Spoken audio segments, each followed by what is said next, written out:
I don't want to be cute. I don't want to be a wise guy, but the Riviera of the Middle East, this could be something that could be so bad. This could and I work together, the chances go up a lot. US President Donald Trump shared his vision for Gaza in a joint press conference with Israeli Prime Minister Benjamin Netanyahu and said he envisions the world people living there along with Palestinians. I envision the world people living there, the world's people. I think you'll make that into an international, unbelievable place. I think the potential in the Gaza Strip is unbelievable. And I think the entire world, representatives from all over the world will be there, and they'll live there. Palestinians also. Palestinians will live there. And I don't want to be cute. I don't want to be a wise guy, but the Riviera of the Middle East, this could be something that could be so bad. This could be so magnificent. However, before the press conference, Trump had proposed permanent displacement of Palestinians in Gaza during his meeting with Netanyahu. If not Jordan, Egypt, what other countries you think might accept Palestinians from Gaza? Well, I think Jordan and Egypt will. I know they've spoken about it with you, and they say they're not going to accept. I say they will. But I think other countries will accept also. I think that Gaza maybe is a demolition site right now. If you look at Gaza, there's hardly a building standing, and the ones that are going to collapse. You can't live in Gaza right now, and I think we need another location. I think it should be a location that's going to make people happy. You look over the decades, it's all death in Gaza. This has been happening for years. It's all death.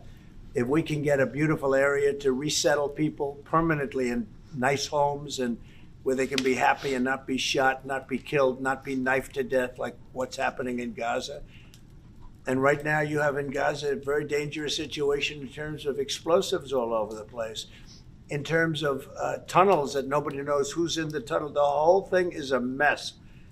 And I think that if we can resettle, and I believe we can do it in areas where the leaders currently say no. I've been saying that with Mexico, having to do with the border and all of the things, and you saw what happened, 10,000 soldiers, and they're going to do a good job. I really believe that, and I believe Canada is going to do a good job also. They said the same thing, and then they did something much different than what you were hearing.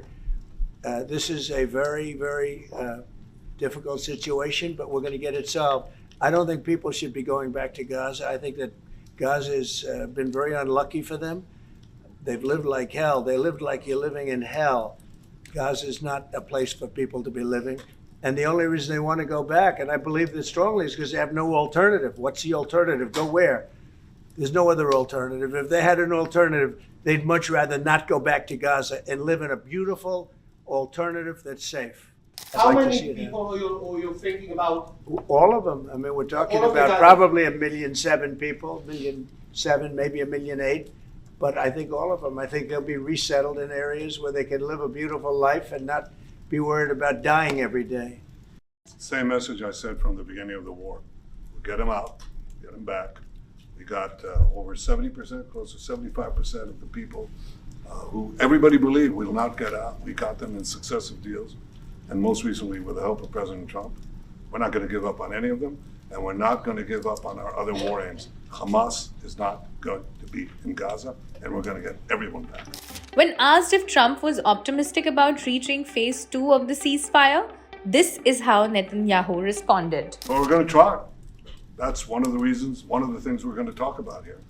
And if we, when Israel and the United States work together, and President Trump and I work together, the chances go up